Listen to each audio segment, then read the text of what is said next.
everybody, welcome back to another YouTube video. I'm Sean's Mapping, or the Sultanate Empire, and in today's video we are going to be continuing What If Civilization Started Over? Yes! Sorry, I'm in a really good mood. Let us go ahead and get into today's video.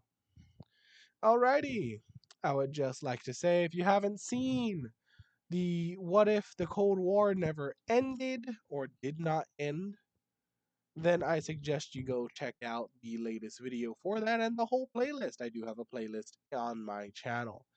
Now, in today's video, we are going to be focusing back in on the Serbian, well, Yugoslavia, kind of, sort of, Serbia, kind of, sort of, well, definitely Serbia, Yugoslavia, kind of, sort of.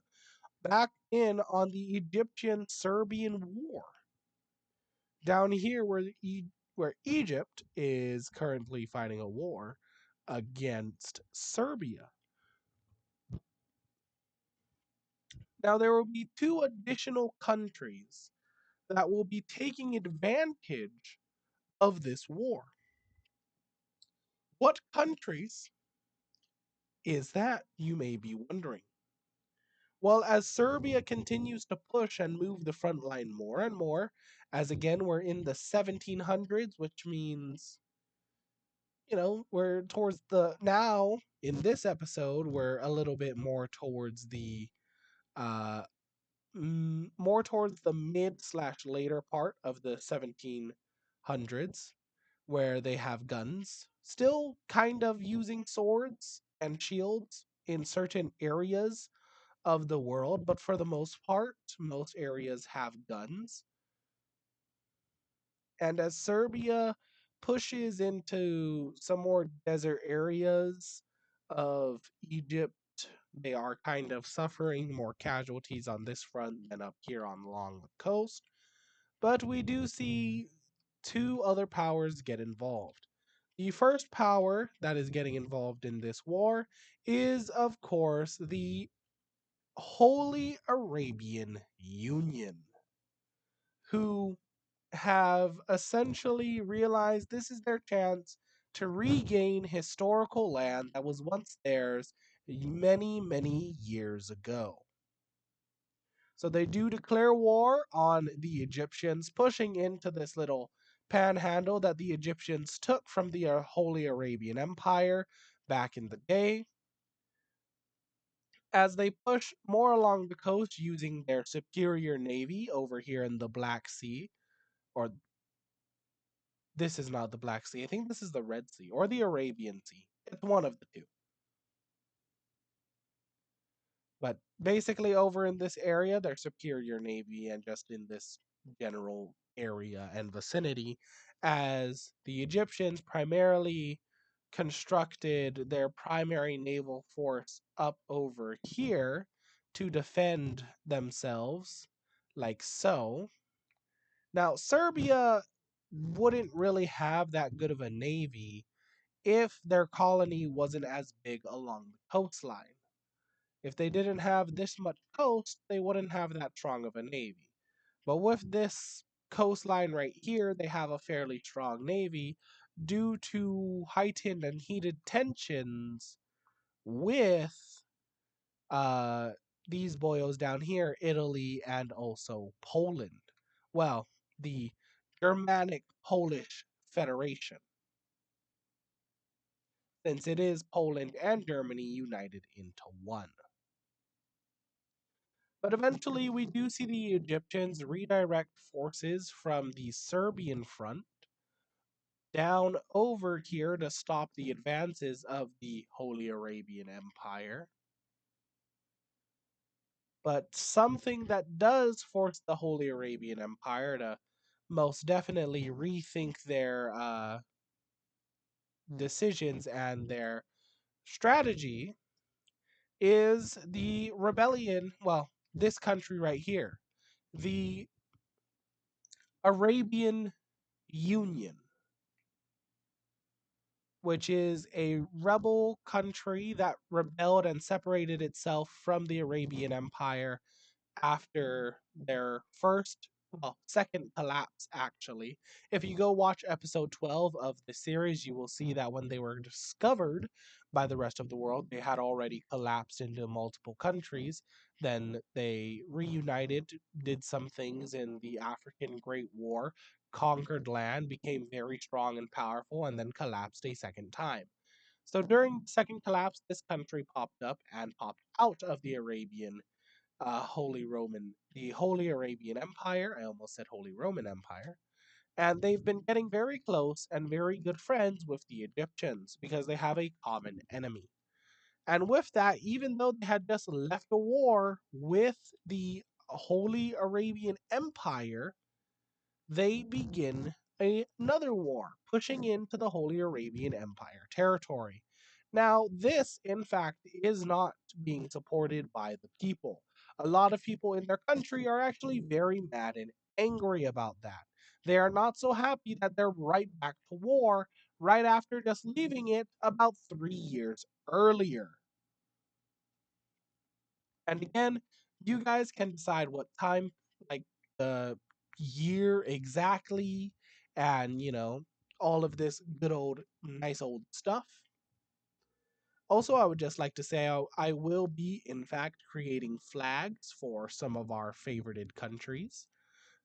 Like, for example, some of the major powers, like the blue team, the red team, Tanzania, India, China, Poland, the Holy Arabian Empire, stuff like that. But that is in due time. That is in due time. The second country, I did say there were three additional countries declaring war on Egypt. The second country is, of course, Turkey, as Turkey begins to essentially push down into this area right down here, trying to claim back some territory and lost land, just like so. Ooh, excuse me. They pushed to right about here before being stopped by Egyptian forces. Now, with this happening and with this country pushing in on the Arabian Empire, the Holy Arabian Empire, they don't need as many forces over here fighting on that front line. So they instead pull forces from there to go up here, and now they're able to fight on a two front side. What about a three front war? The Aegean Kingdom wants land. So they begin naval invasions across this whole area right over here, eventually meeting up with the Turks. And after a small, slight rebellion in the capital, and the Capitol building of this country being seized, the people rising up and actually capturing its leadership, and then publicly executing its leadership and redefining the government and leaving the war against the Holy Arabian Empire, the Egyptians have no choice but to surrender to their invaders. Let us go ahead and zoom out a little bit, and let us go ahead and look at the peace treaty of the Middle East. And alrighty, here we are with the peace treaty of Arabia. As you can tell, the Egyptians have been very, very much diminished. And the Serbians got a very big, big colony. The Arabians got back a lot of old land. This northern country, you may be wondering, why did they get land from this war? And that is because after overthrowing the government, the new government declared war on the Egyptians. The Arabians and the Turks and the Aegean and the Serbians feel like they deserved something. The Turks took all of this territory right over here, and the Aegeans essentially locked them out of the Mediterranean Sea, which is very unfortunate for the Egyptians. They just better be happy they're still alive. Anyways, now we go to a more peaceful part of Europe, Iberia. Iberia, Spain, Catalonia, and also Portugal have been fairly peaceful with each other. But that's on the surface. Underneath, tensions have been rising over the years due to some heated talks between Catalonia, Spain, and Portugal. Spain has been wanting to purchase the southern tip of Florida over here in America from from Portugal. Spain wanted to portray this port English hard purchase the southern tip of Florida from Portugal for many years. Portugal has constantly denied Spain this offer, no matter how much money the Spaniards offered them. And also, not to mention, the Spanish princess of Spain, who was married to a prince of Catalonia, and a one of the three princes of Spain were married to the daughter of the current ruling king in Portugal, were both just assassinated by unknown forces. Spain now officially blames Catalonia and Portugal for its the king blames Portugal and Catalonia for his family members' deaths, for his children's deaths, which has led to rising tensions under the surface for many years. We have now reached a point of these tensions where it begins to boil over into open conflict, as multiple skirmishes appear along all of these borders that they share with each other. Meanwhile, Morocco slash Algeria up here begin to continue to control the Strait of Gibraltar, making a lot of money from everyone. Also, just to let you know, if we were to look at rankings, Morocco slash Algeria is the richest country in the world due to the Strait of Gibraltar at this time period. And also going into the future, if they still control it, they will be the richest country in the world. Anyways, let us go look at the Arabian Civil War. I'm calling it the Arabian Civil War because these three countries were originally very friendly and unified in their efforts to keep the brown team, which is Brittany, away from Iberia in the future. Now they have fractured and are at war with one another, that being Portugal and Catalonia versus Spain. Again, I welcome everybody to the Iberian Civil War. Let us go ahead and look at the first movements of the Civil War, which are actually not in Iberia. The first movements of this war, sorry, I had to yawn, will actually be over here in America. I don't know why I blanked on the name of this continent, even though I am from this continent. So we simply see the Portuguese colonial holdings and the Portuguese viceroy, which is the person that runs colonies overseas. Well, not all countries have it that way. Some have governors and other stuff like that. But here we see the Portuguese governor slash viceroy push into the Spanish holdings over here in this area in a very swift and quick movement, like so. Meanwhile, over here we have something else happening. We have the Catalonians pushing hard in the south, just like so. Well, they're pushing hard across all fronts. I mean, Spain is fighting a two-front war. I don't think they're going to be able to win that. Catalonia quickly seizes all of these areas, just like so. Just like this.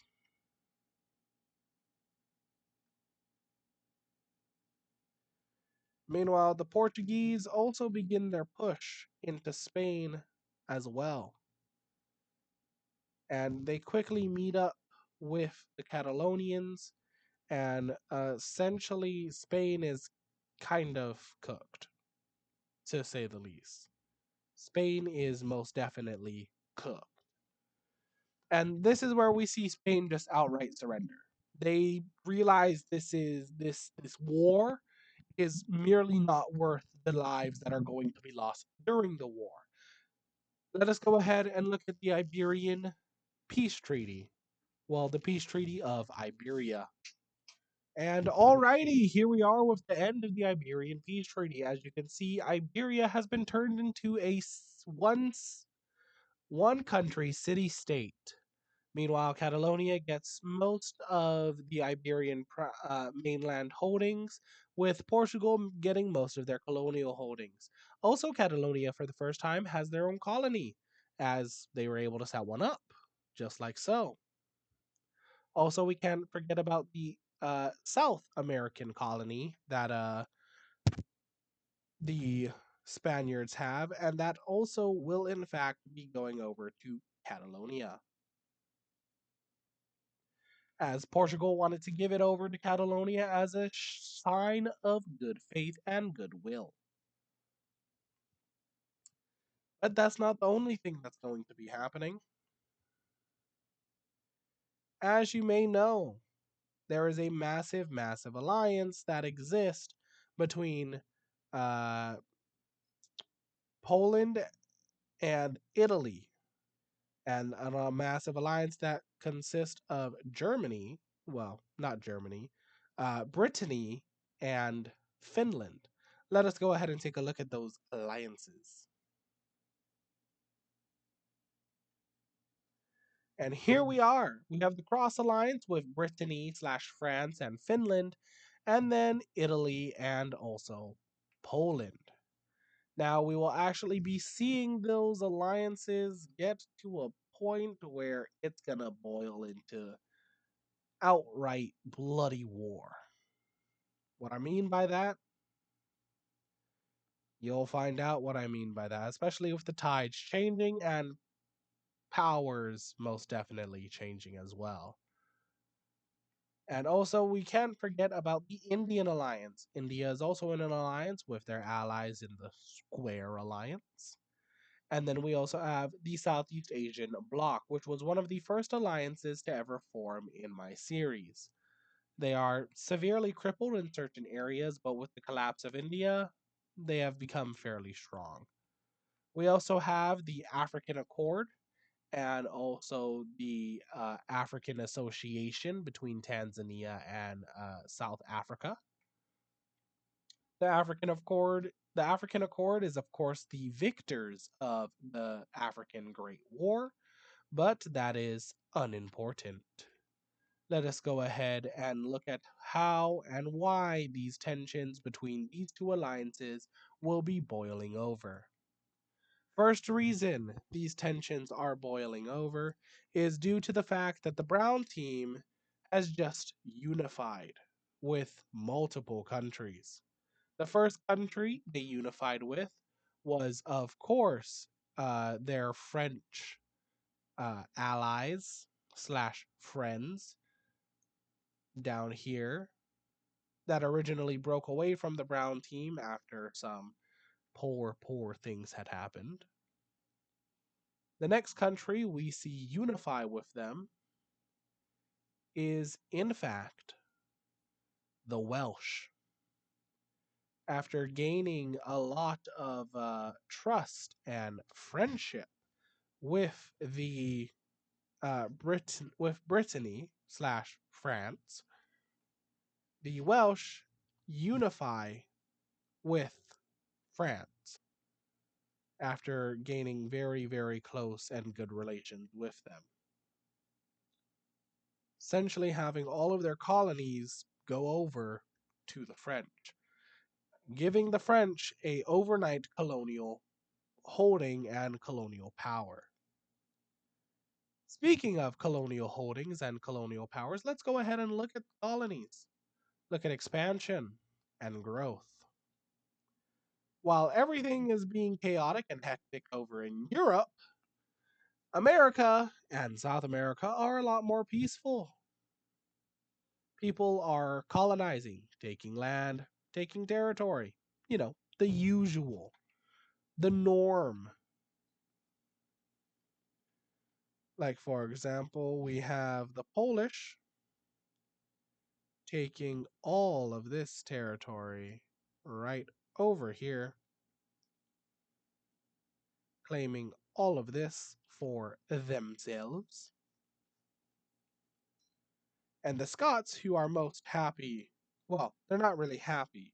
They're very mad that one of their greatest enemies just got even stronger with the unification, expands their colony just like so.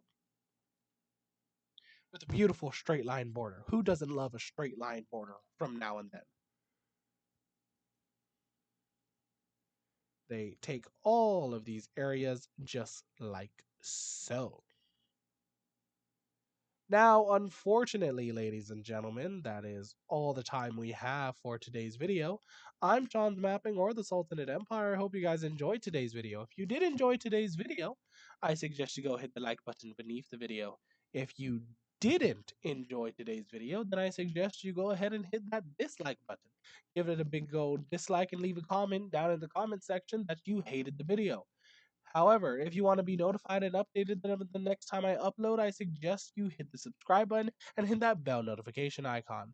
I'm Sean's Mapping, or the Sultanate Empire, and I hope you beautiful ladies and gentlemen enjoy the rest of your day or night, wherever you may be, wherever you may live, and I'll see all of you in the next video. See ya!